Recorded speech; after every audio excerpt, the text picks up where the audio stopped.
Welcome to TAP, everyone. I'm so glad you're joining us today. This is one of the chapters of TAP where we actually speak about astrology because it is called Therapeutic Astrology Podcast, but oftentimes we just consider astrology to represent wholeness. And so the slogan is a place to call whole.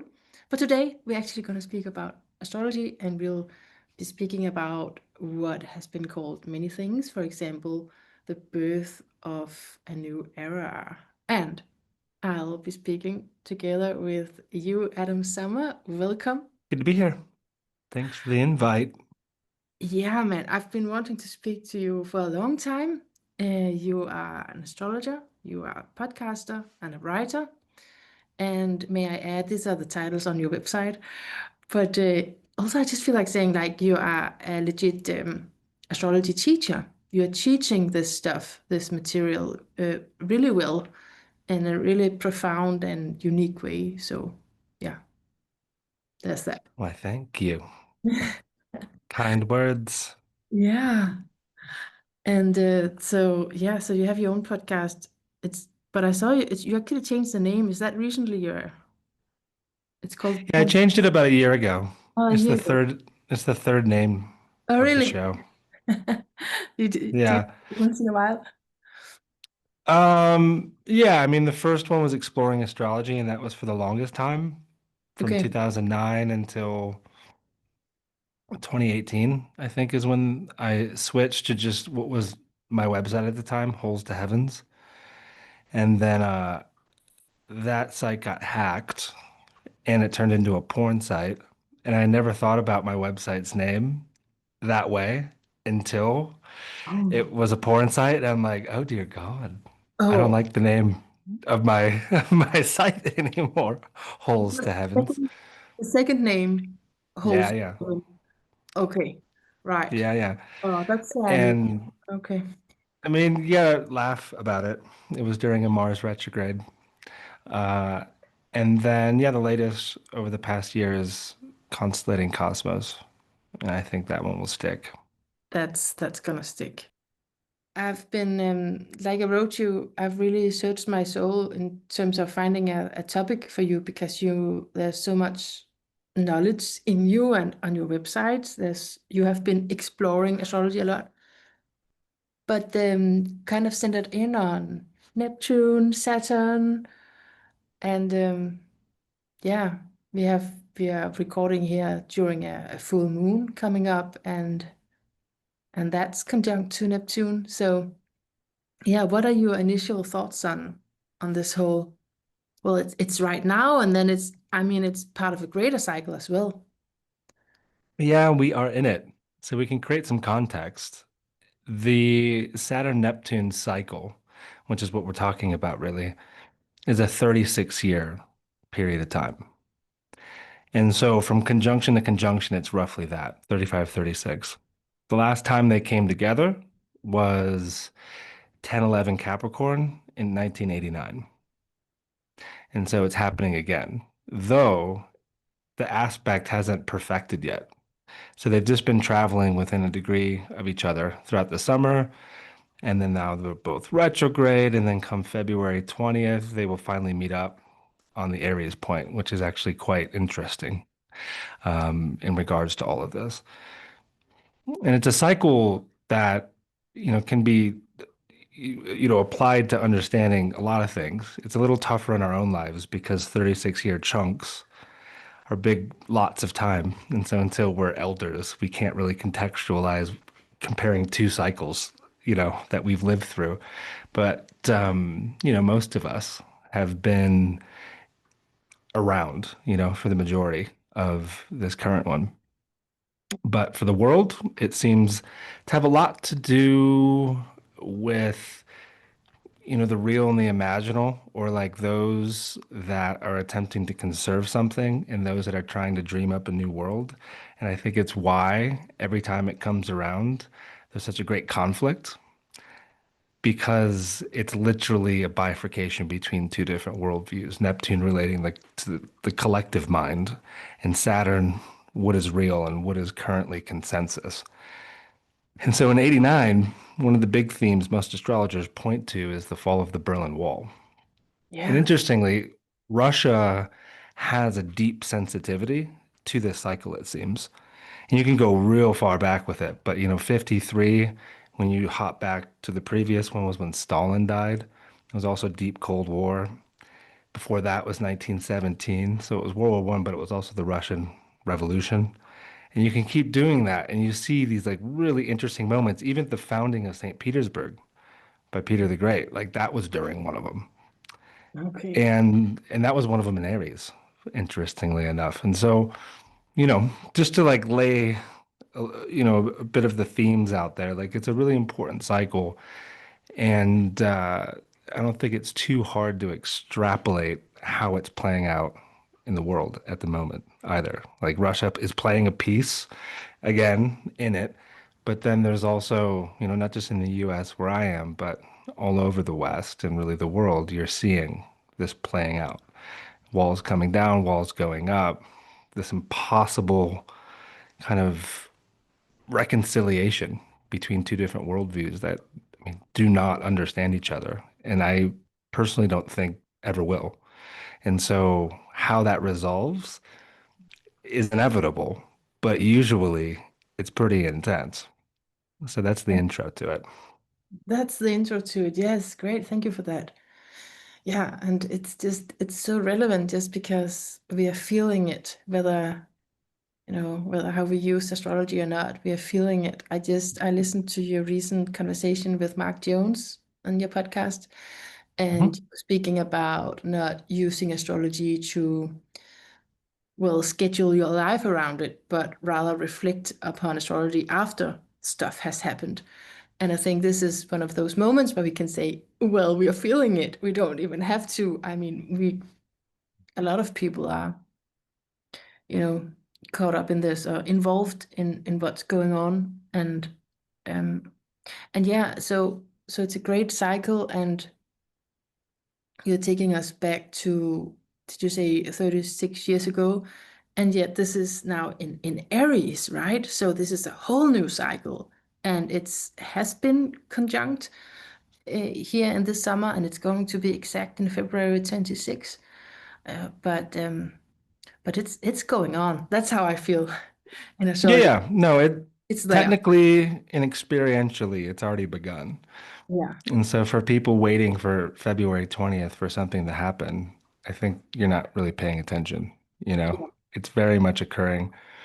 And another one of the big themes that makes sense archetypally to the two of them is the issue that is prominent in all of the major Western countries, which is immigration, and dealing with borders and stuff like this, and like the divide on that issue too, you know? And I really do like because I taught a class on this last Sunday or 2 Sundays ago, and then thinking about all the macro themes, like I mean, the interesting correlation with Russia is fascinating, but this issue around legal and illegal immigration seems to be like kind of at the nucleus of so much of what's going on with everything and how that resolves itself. I'm not entirely sure either. But in studying astrology, you do wait for perfected transits for some sort of like theme or conclusion to, make more sense of it. And so again, that's February 20th. Yeah. Yeah, Yeah, for sure. So we could break it down a little bit. So sure. Neptune, I even just thought about Neptune at first, but now it just goes with Saturn because of this, right? But Neptune, because it's also really prominent in your chart, and I'm a Pisces, and you're not a Pisces, but it's prominent in Oh, your chart. Would you consider it prominent in your chart? I know we probably do a little bit of different astrology. You also, yeah, yeah. I mean, it's conjunct my south node. yeah, yeah. So it's really So cool. I'm a big fan of the nodes. As you know, Yeah. it's a symbol on my website as my logo. So, yeah, I would agree. It is. And yeah, I would also say it's been like a lifelong negotiation with, it being on my south node, having like the most gravity and force as far as like my own story, and then oscillating to my north node in Gemini that doesn't have a planet on it, but also points to pretty much why you even know who I am or anybody out there outside of my inner circles know who I am because I'm essentially sharing my voice with the world like you are. But Gemini North Node in the 10th house is kind of that tale, you know? Whereas my Neptune South Node is always how I'm living, which is like very much on the edge of the town and city, usually in the wilderness, just kind of in my own world, you know? Wow. And that's the healthiest expression of it, you know, because I'm always yearning for it. You know, when I was younger, in my early 20s and stuff, I was always searching for it. Like I was very much a Dharma bum, very idealistic, always thinking that, you know, like this country or this place will be better. And I think that was some of the negative karma I had to move through Okay. around that Neptune South Node story. It's just being, you know, kind of foolish and filled with youthful folly, you know? And then over time, it's like, no, I know what the balance looks like. And thank God for Zoom and the internet because I'm able to strike that balance, you know? And without it, it would be a little bit more of a challenge. Sure. Ah, that's interesting to hear you speak of it like that. Yeah, that's definitely that with you sharing your voice, which you're doing an amazing job of, by the way, and with music and everything in your podcast. Just saying. Yeah, Um, music, that's Neptunian. it's beautiful, yeah. And but Neptune, I mean, it's also the some kind of naivety and a belief and like believe, trust in divine providence. Like everything is just Yeah, gonna come to me, right? So it is how I live my life. is it? Definitely. Yeah, yeah. There's just like a deep trust to all of my decisions, you know? Mm. And I would say that's well, it's tough to like blanket a whole generation because you know everyone that's born in '83 has this aspect in their chart for the most part. But yeah, for me, it's just and it kind of goes back to you mentioned the electional astrology and kind of how I relate to this material. It's probably governed by what we're talking about with Neptune and the South Node. There's just like a deep trust around it, an assumption that, you know, everything is set into motion, everything is karmic. That's what we're studying with astrology. And so, even if you're the best electional astrologer in the world and you can propitiate the gods and do all these magical spells and talismans to try to mitigate, you know, the influences of these planets, ultimately, in my opinion, it's still going to land you into the same experience or life lesson because it's just the way karma seems to work. And so for me, I've never bothered with becoming too worried about certain transits or, you know, electing the perfect moment to do something. I do, you know, have my relationship to lazy elections where like if I have my own, you know, choice to like, you know, publish a podcast or a piece an hour or two later or a day later because of something, whether it's with the moon or a particular transit. Like I'll do that, but like it's the fear piece that I see so many people that study astrology kind of get infected by that thank God I've never been.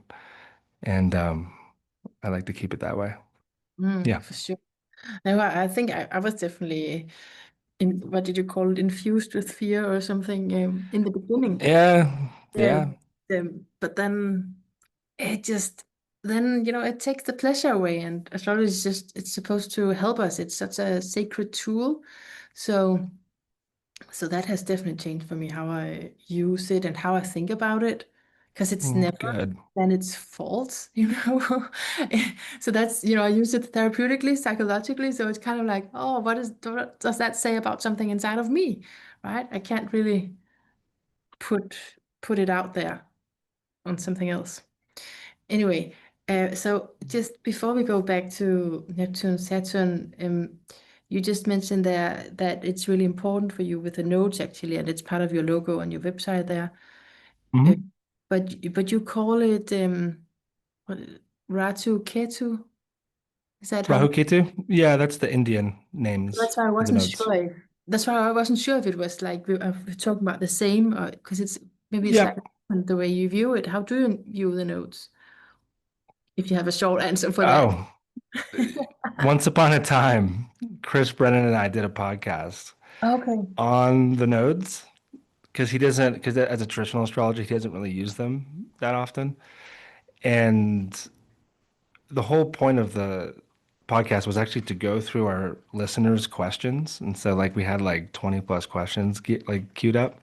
The first was about the nodes, and then we spent almost 3 hours talking about the nodes. And so this is a loaded question you're opening up, but in general, my take is a bit of a fusion between the evolutionary astrologers' take on the nodes, the Jyotish, that's Indian astrology take on the nodes, and then also my own experience with them.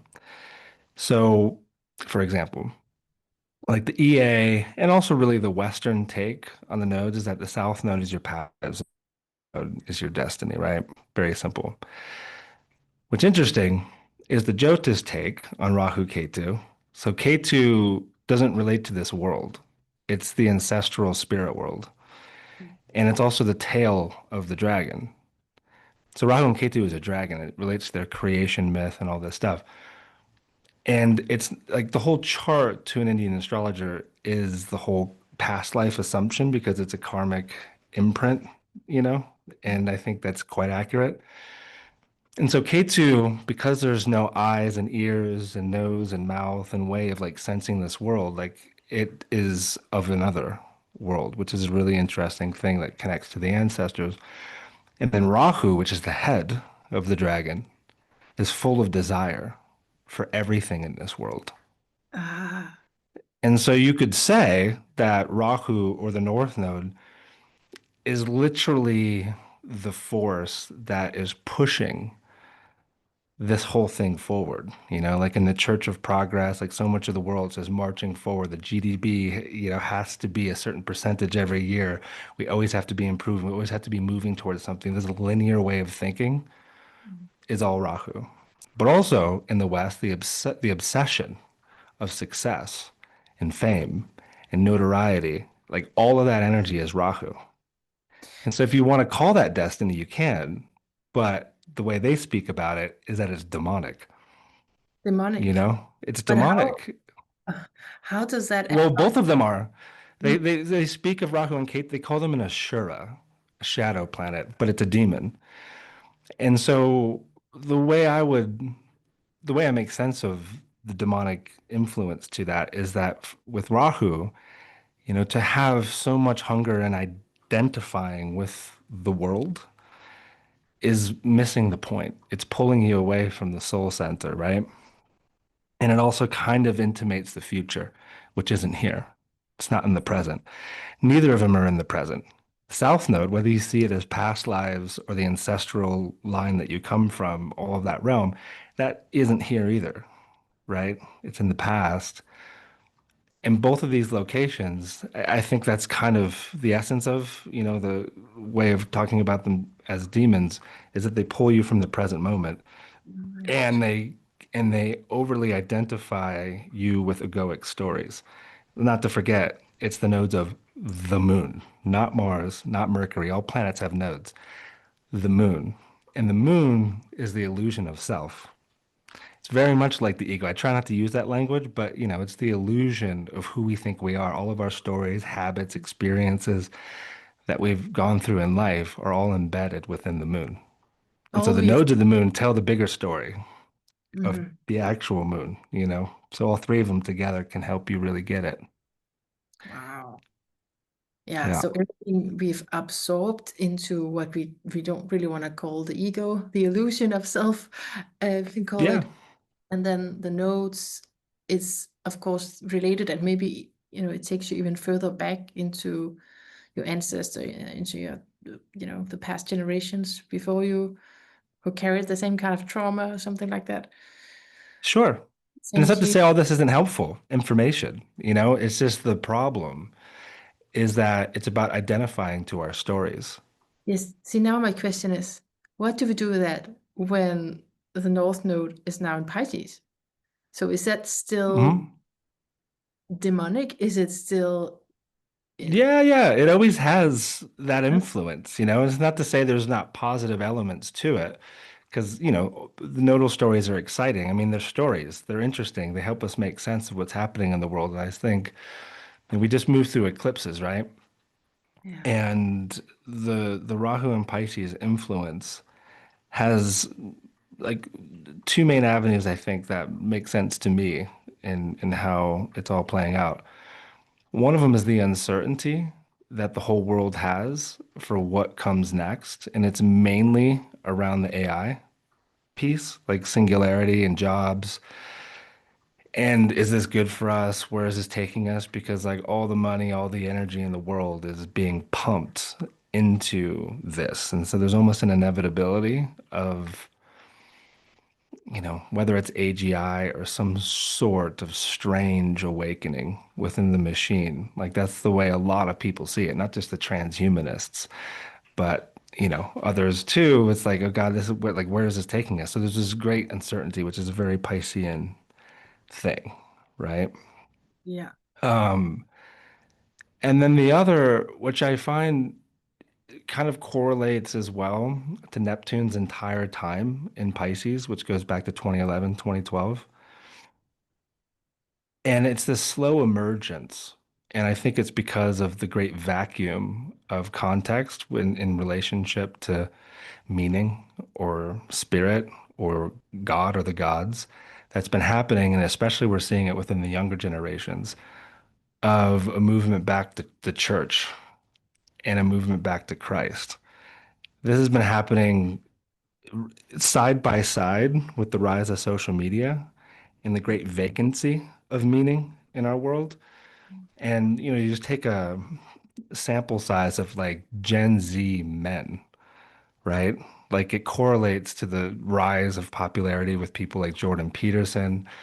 And I mean, even Trump getting elected, Charlie Kirk's assassination was like one of the hugest influences on this generation of young men.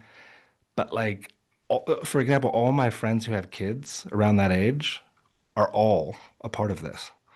Like they have hippie parents and stuff, but like they're very Christian now.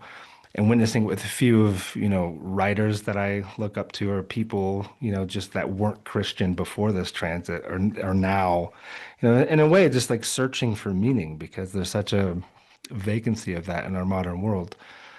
I don't see that slowing down. I think that, especially because eclipses relating to the nodes create eclipses. The assassination of Charlie Kirk put gasoline on this fire of faith for so many people. And I'm witnessing with clients and strange stories that they're saying and stuff like this. And it's like, wow, okay. There's like a revival, in other words, like happening because of the absence of like greater meaning in the world. And of course, it doesn't have to be Christianity. It's just this yearning for making more sense in this very secular and insane world that we find ourselves in. And so, like, what is Pisces and Neptune? But it's the yearning to make connection to something like that, And it can be the imaginal, and it can, have other expressions to it. But I think at its baseline, it is the transcendent that we're all yearning to reconnect to. And so, like, there's that that's happening. But then on the human level, there's also just the complete disenchantment so many people feel around it all. It doesn't matter what side you're on. Like there's just this feeling of like, oh my God, like how is this actually really going to play out? And so I think about it that way. Oh man, what a place to end. You. Oh, well, thank you for all of that. So, yeah, I often think if I did not have a background of religious trauma, many years in Christianity, in a very Hmm. fundamentalist Christian background, then I would have fallen for it as well. Like I get it. I Probably. get it. Yeah. Right? I get the appeal of it. And also when we speak about Neptune Saturn, the structure of it, Hmm. the security Hmm. of it, and then we know what to do of it, kind of like, then I know what's right and wrong because that is what can be so confusing as well in our times. But I do not recommend I do not recommend joining a religion, but going Right. to maybe I think also this being in Aries, we gotta bring ourselves more online, don't you think? Like really who we are in, if we're talking about finding our own divinity, for example, our own Hmm. vitality, our own life force. So it's less maybe to do with something else and more to do with us. What do you think? With the Aries part of it. Yeah, the Aries part of it. I mean, with emphasis on the Aries point. So it's a really important point of the zodiac. It's the first degree of the story, right? And so it's essentially the spark of life. And so it has everything to do with novelty and, a new turning of the wheel. And so there's something interesting about that because it's going to happen to the world, but also for us, wherever it falls in our chart, is a wonderful invitation to be like, all right, like, how do I want to bring in this new version of myself? And it's pointing in a particular area of our chart that's saying, all right, this is where to begin. And it's also, again, a 36-year cycle. And so be careful what you wish for. Be careful what you put into motion, because that's the idea with cycles. It's like whatever is going on at the beginning is going to carry itself throughout the duration of the entire cycle. Um, and so, yeah, it's not to say there's not like, the Neptunian kind of transcendent component to it, but in a way, it's like using the imaginal, imagining what is possible for ourselves and then committing to it. And Yeah. that's, a simple, simple way of thinking about Neptune, Saturn. It's a structure of epiphany. And yeah, it'll be hard, to track it for 36 years for most people because, well, most of us can't even track a lunar cycle without being distracted. So it's a suggestion. It's a big thing, but I really love that we are speaking about it and giving some words to these experiences that all of us are having in some way or another. And Yeah. yeah, I mean it's not to talk about me, but to know this as a podcaster, like not to talk about me, but just it's right on my Mercury. It's right on my Mercury 0 degrees. So, Nice. so it's definitely felt in terms of job situation and confusion around that. But also, I'm also reminded, what does it mean to imagine something? Really imagining something means you cannot sense any of it yet, right? Otherwise, you wouldn't need so much of your imagination. So that's, I feel, is definitely a challenge for me is to really, if you really go into believing in something that's not there yet. But then we also have Saturn and we also have like the realistic side of things. That's where I always Hmm. end up as a Pisces, like, should I just envision this or should I do Manifest it what did you say? or manifest it. I Yeah. mean, you're a good example of it. To have a planet that is on the degree of the conjunction, it's like, okay, well, then we have something to work with. As a podcaster, like one of the things that's interesting about the Aries point is it's how the personal is made public.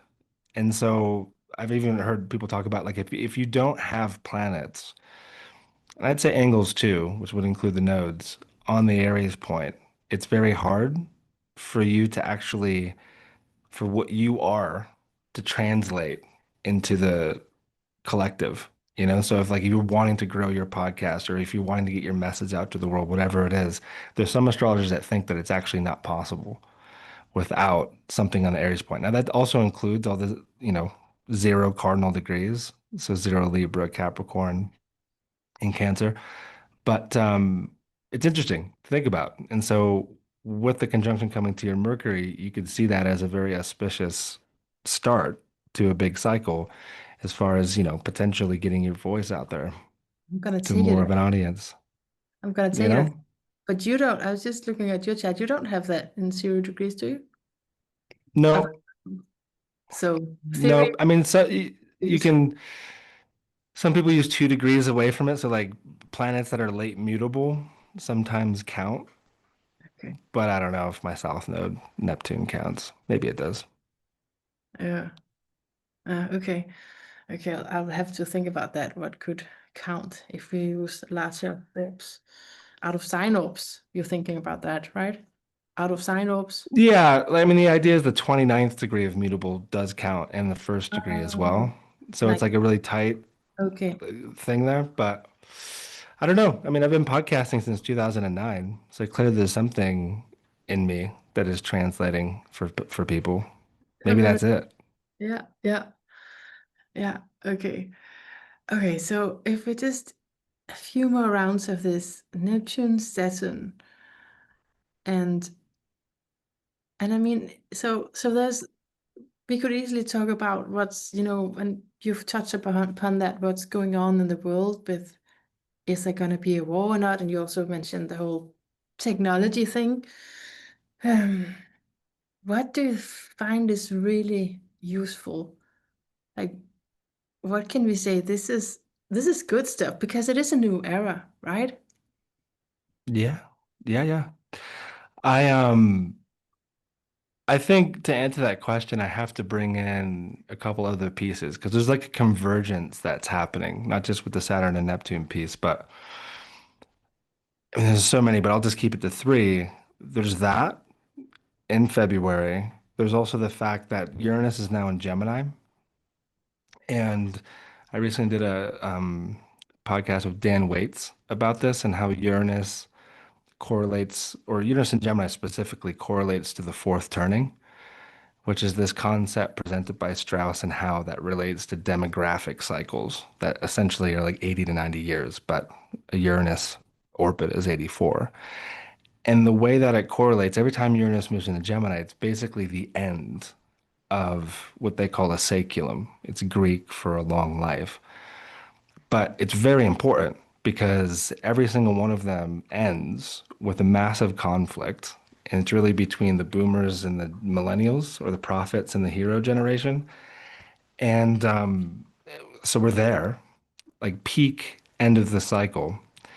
And then comes the dawn of the next saeculum. So the last time this happened was at the end of World War II. It was in 46. And so when you include that with Saturn and Neptune, all right, like really, really important there. Yeah. And then there's another piece which simply relates to the nodal cycle, 18.6.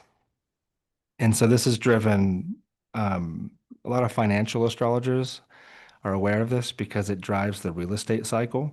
And the assumption is that the real estate cycle drives the entire economy. So it's not like money supply, it's not interest rates, it's not all of this stuff. It's actually the real estate cycle that's driving everything. And that too, the moment when the nodes move into Aquarius, Leo, that's the peak of that cycle. And that's happening next year.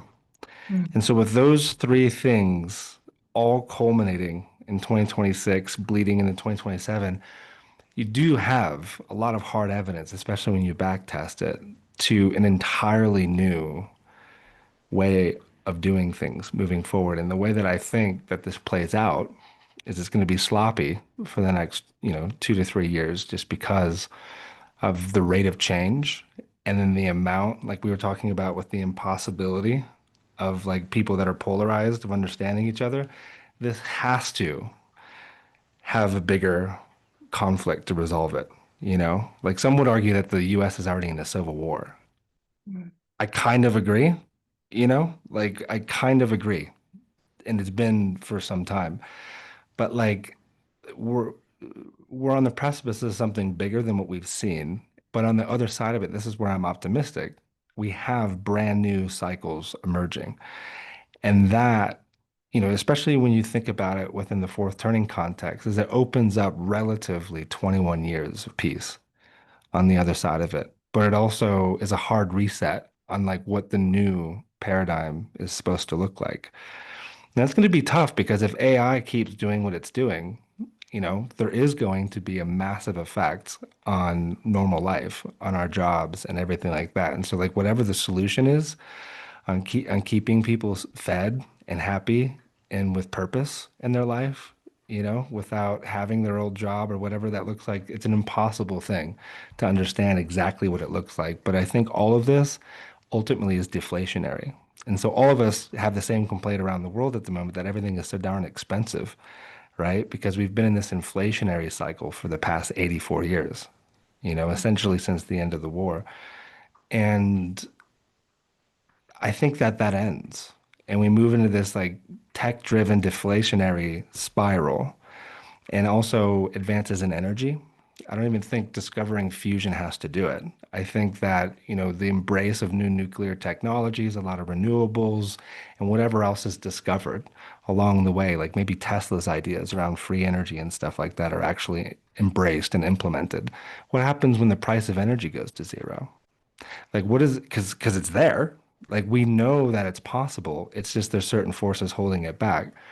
And so that is the kind of template, I think, for the next world is where like everything in a way deflates, everything comes down.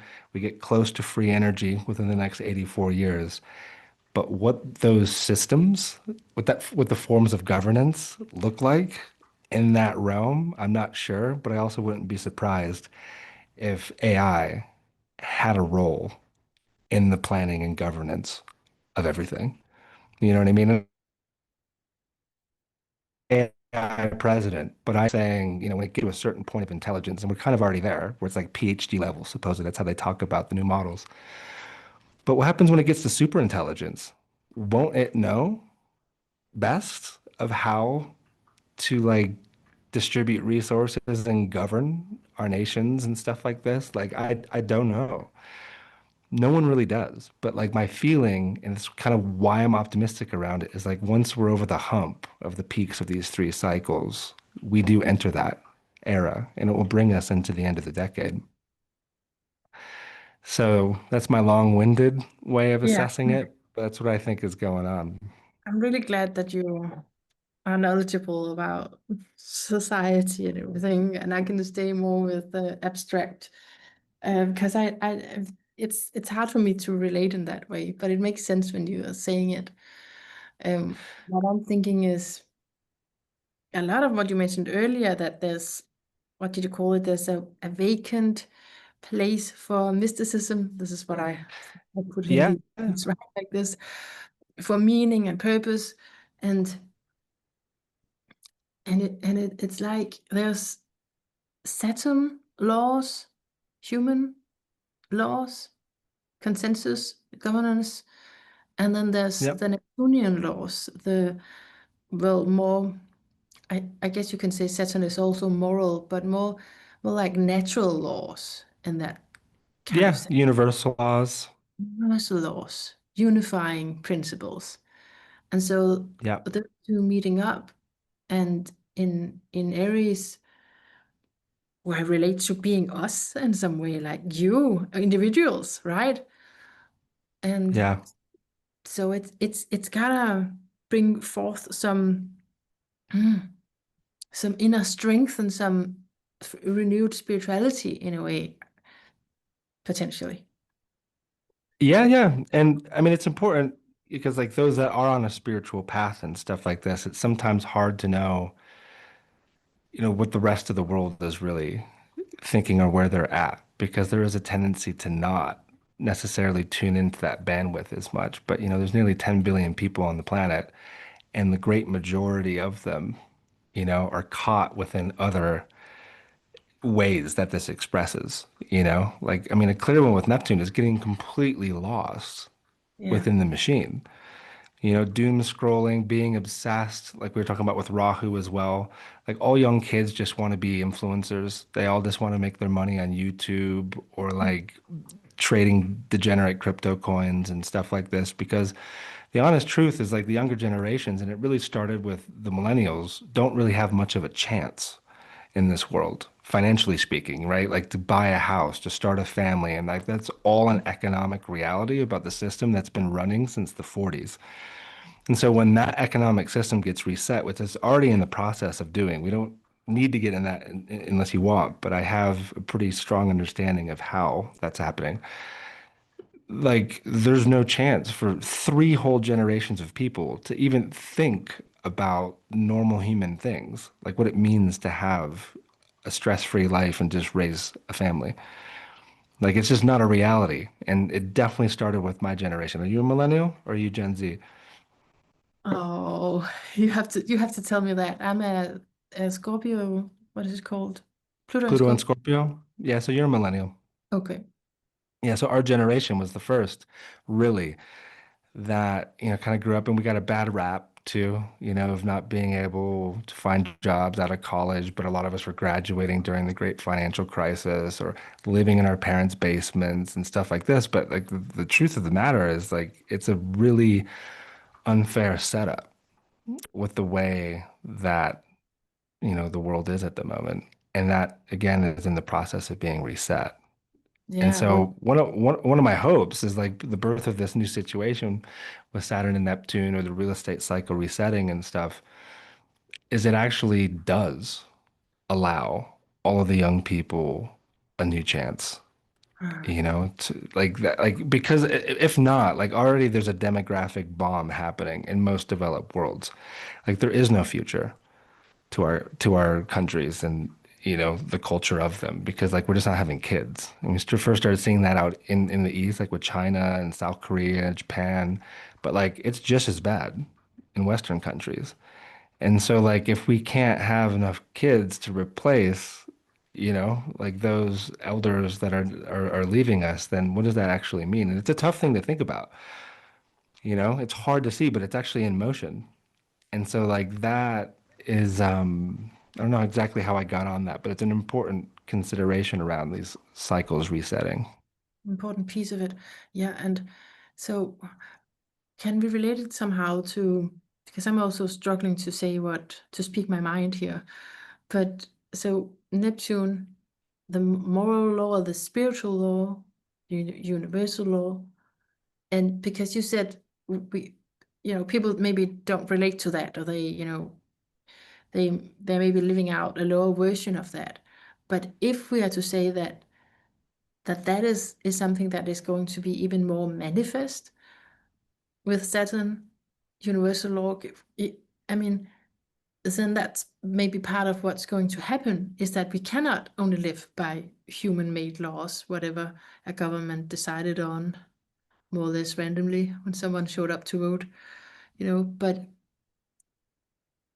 do you think, there's something coming in more existentially here? I'm Well, just yeah, I mean, I definitely think there's a lot of existential waves coming through. Mm. Uh, but yeah, I mean, like just think about our own life experience. Like usually what brings us to our knees is certain realities that feel impossible to pass through, right? Like when you're absolutely broke, you have no job prospects, you don't have a partner, you have no family, you have nothing going for you whatsoever. And like that's my fear is like these younger generations feel that way. I mean, there's a lot of my peers that feel that way because it's not just of the AI, it's like of, the kind of the situation I just laid out. And so the hope, well, through that, it usually brings you to your knees and then you start praying or you start drinking, you right. know? Yes. Okay. Yeah. Like there's two options Yeah. here with Neptune, like is to completely check out or check in with these greater forces. And so like the pressure is there for people to have a lot of, revival in their connection to spirit and stuff like this and getting tuned to natural law or universal law. But there's just as much of a possibility within the stress and the pressure for people just to be like, fuck it. Mm. And that's what a lot of people are doing. Mm. Whether it's through the social media, through gaming, porn, drugs, and alcohol, like it's at the worst it's ever been because it's so accessible. It's so there Mm. everywhere. And, and there's layers to it, like the intensity of a lot of the substances too. Like just take cannabis, for example, like it's so much stronger and there's so much more possibilities for it to make you go mad. Fentanyl finding itself in so many of the drugs, killing thousands and thousands of people a year. I mean, like these are big issues and they're Neptune issues, right? Because like it is the pressure of our reality, Saturn, that is making people turn to this because what's the point? Like if they don't have a real vision or reason to move forward, then like why? not, why not? Yeah. So that's where the imagination comes in, right? Which is really hard. Yeah. You can't see it. And you doubt whether should I believe it or not? Is it even possible ever to live out? But the vision seems really important. I feel like sympathizing with the people you're talking about there who I mean, because uh, I lost my job. I don't know. I kind of quit, but then I wanted to get back in and I couldn't. So I feel like Uh-oh. I say I quit. Anyway, there's a job situation going on, but that's foreseeable with, I guess, with this happening on my Mercury. But also today, I just feel like sharing because we're recording here on a full moon, and it's I when I realized that oh, and it's gonna be conjunct Neptune when we were texting the other day. I was thinking, I just didn't think anything would happen to me. Do you know that? It's like, I don't, it cannot show up in my life like that. But then it kind of did. Because, do you want to hear? Sure, yeah. Okay. It's just in short. So I studied to become a psychotherapist. I'm a trauma therapist, but I'm studying to become a psychotherapist. And it's Hmm. a 4-year program. And I did 1 year one place, and then I shifted to another school, did the second year, and then I just shifted again to my third year. And that can say something about me, right? Just kind of, I also have a lot of Sagittarius, and I felt, maybe I could find something that was a better suit for me. Anyway, I just started this third year on this third year school. I just finished one module, and stuff happened. But stuff happens on these kind of schools, right? You get triggered and stuff happens. That's what that happened to me as well. And the head teacher earlier today, called me and said, "I'm sorry, we have to let you go. That sounds like a job, right? But we have to. Well, you cannot attend the school anymore." Phew. So that was a big thing. Yeah. What was her And reason? Why did you get kicked out? kicked out. That's the thing. That's the thing I've been saying all day. And I shared Sounds about like it. you got kicked out. I got kicked out of the school, man. Are Yeah. you a troublemaker? Were I you causing issues? am emotionally, yeah. Yeah, I think Okay. I I got noticed, and maybe that was a problem a little bit. Like I should have Mm. my Pisces more invisible coat, but all of my fire came out. But I've gone through it in my mind. It's not so bad. I don't want to make myself into something that it's so bad. I feel it's more to do with I got in too quick, and these shifts can happen. I got in too quick in the middle of their year, and then I had my stuff, and teachers maybe they have talked together, and they're just that's maybe it's too quick, it's not a fit, something like that. But of course, I do feel Pluto and Scorpio scapegoated, and ugh, Well, I'm sorry to hear it. But if it did, if you're gonna relate it to your Mercury, then it's just making some room for you to focus on your own interest and voice and perhaps, growing what you're doing here. I mean, that's the thing that's so interesting about our world. That's another way we haven't mentioned of how the Saturn-Neptune cycle works. Like if Neptune relates to the collective, right? Indra's web, if you will. You look back to 89 with the last conjunction, that was also right around the birth of the World Wide Web. And so you can also look at this current cycle that's ending as that reality emerging in the world. And now here we are at the end of it, and we're all connected, right? Because of that, there's endless possibilities for how we can solve our problems, right? Like we don't like there's just infinite solutions because like there's a lot that can be done with this interconnectivity, with these technologies. You just have to be creative about it. And 36 years ago, say we were talking in 1989, I know for a fact I wouldn't be living where I live or living the way I live because I rely on this interconnectivity. and all of these, different possibilities that, are emergent, but also present for us. And so, again, it's happening on your Mercury. So there's an invitation with that. Oh, you're good with relating it. I like that. It's an intense time and I feel so much unpredictability. But yeah, Yeah. yeah, I hear you. There's infinite possibilities. I heard you say that. And but then you said about the internet started and now that cycle ended. So is the internet going to end? I wasn't sure I got that. No, no, it's just an emergent phenomena, Right. right? Like it's one of the, I mentioned the fall of the Berlin Wall, right? Like it wasn't necessarily the fall of communism. That seems alive and well at this point as well, but it was the fall of the Soviet Union, Mm. right? And that changed geopolitics around the world, but especially Europe, right? And so like that's one way of seeing it, but then with the tech side of it, it's really interesting, that www.icp protocol and stuff emerged then. Well, what has been the influence on the collective in the past 36 years? Mm. Doesn't mean the internet's dead. I think it's just, it's an emergent property of our evolution and that it remains. And so the question is, like what's the geopolitical theme post February 20th, but also like what's the new tech thing? And it's pretty obvious it's going to emerge within the AI revolution, right? And we just can't quite see that yet, but it's in the process, like we were already saying, like the Saturn-Neptune thing is already occurring. Mm. And so So like we're in the motion of it.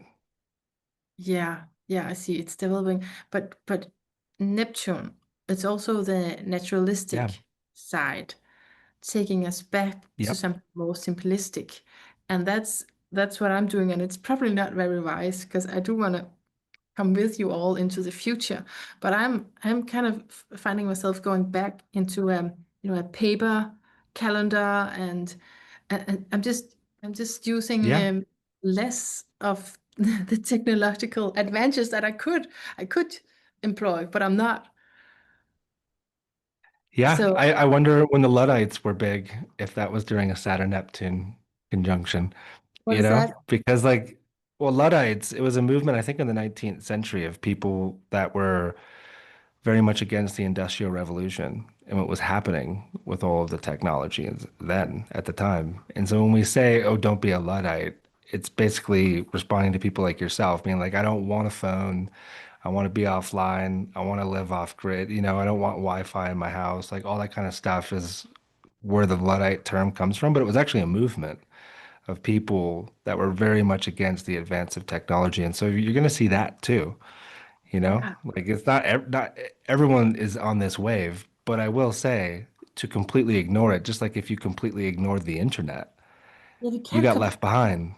It's always how you use it. It's always how you use it. Yeah, So many things that yeah, me. Like you have to have everything now on your phone, right? And for my job, when I had one, I had to, with my own personal ID number, I had to log in to do something work-wise. I just this just things that are scary when you think about them. yeah. Like who has access to everything? Because yeah. But when I say There's stuff that. out loud, I do feel like an Amish, or like I feel backward. But I think that could be a Neptunian phenomena as well. Yeah, yeah. I mean, collective surveillance. I mean, that's a real thing. Like central bank digital currencies, like the movement. I mean, it's part of the reset of the financial system that's occurring at the moment. And yeah, like let's just hope it doesn't turn into something like that because that's a very malicious manifestation of Saturn Neptune is where you have centralized powers, governments, etc., that have access to absolutely everything. And when it's also included to your money, like getting rid of cash and centralizing these currencies, then they can just shut you off from your money if they don't like your political views or if you posted something online. I mean, like this is already playing out. Like it's full on in China, but also kind of in the UK.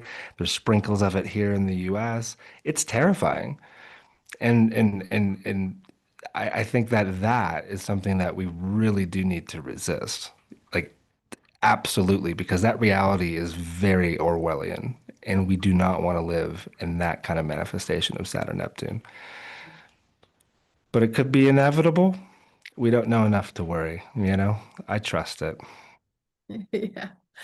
Okay, and we are almost finishing up our hour together here. Oh, Uh, yeah. so much good stuff you're saying, and thank you for listening to my little story there. Um, Yeah, best of luck to you in yeah, your transition. I'm gonna You're in your own Rumspringer. I'm gonna go back to my old school. I called my old head teacher, and she actually would love to have me back. Just saying. But Good. but yeah, there's so many turns and shifts. I just felt like maybe if you want to mention anything about your own transit. See, in this show, I usually say something about people's astrology, but then with you, I Hmm. don't wanna go there. I want you to speak about it. But I have noticed a very big transit coming up for you. Uranus? And yes, Uranus to your sun. Hmm. Yeah. So how do you feel about that approaching and maybe already feeling it? Yeah. Um, I mean, I'm definitely sensing it. The main way that it's manifested so far is having landed in a situation in the mountains that I love very much. That is exactly what I've always needed and what I've always dreamed up. And so maybe it's more the Saturn Neptune, which actually correlates with the two of them moving into Aries when it all got put into motion. But being here and realizing like what it's already doing to my mind and my nervous system and stuff like this, I think it's absolutely going to have some sort of an effect on my expression and what comes out next. Because I have been in a bit of a holding pattern over the past few years. Not too terribly inspired to keep doing astrology in the way that I've always done it. And so just kind of, still teaching, still doing the podcast and writing, but, you know, quite different than it was, say, a decade ago. And so there's some sort of, fresh inspirational energy, I think, that's queued up to Oh, start spewing out of me, but it's not quite there yet. right. Oh, interesting. Yeah, you're gonna get a huge download and it's just gonna come out everywhere. But Yeah. you mentioned what it did to your nervous system. I'm a little Oh, interested. yeah. That's a Uranus thing. That's a unit thing. So how are you feeling in your nervous system? Do you feel like you're safe, Calm. calm? You feel calm. Very, very, very, very calm. Okay. Like it's like a decompression like I've never quite experienced in my life. Just, Mm. in this current place and space that I'm in. And it's only been a few weeks. It's very new. But Mountains. yeah. Oh yeah. In mountains that I've lived in for most of my life, but like the setup and just the overall situation I'm in is about as perfect as I could possibly get it for myself. And so there's just something interesting about, like, for example, I've never really had a great experience with neighbors. We'll talk about it like that, or landlords. Like I got weird karma. Maybe it's that Neptune in my South Node in the fourth house, but like I've always had poor luck with both of those things, which is a layer of anxiety and problems that don't have to be there, but they've just kind of always been around in my life. And I just kind of got used to it, maybe took it for granted.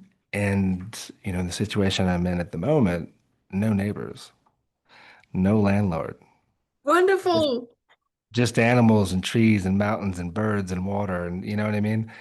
And I always knew this is what I needed, but like now that I'm in it, it's just really interesting to observe my energy and nervous system around it all. Like there's just like this dropping in slowly day by day and like coming back to myself in a sense that I mean, I really do think it's going to emerge as parts of myself I never even knew were there, just because there was always a level of anxiety and stress that was present, right? Yeah. And And now that that's absent, like I'm pretty sure that, especially over the next 6 months or to a year, there'll be quite the shift. Oh, That's my Uranus sun, the way I'm sensing it. And I think it will, well, at least hopefully inspire me into a new cycle of creation.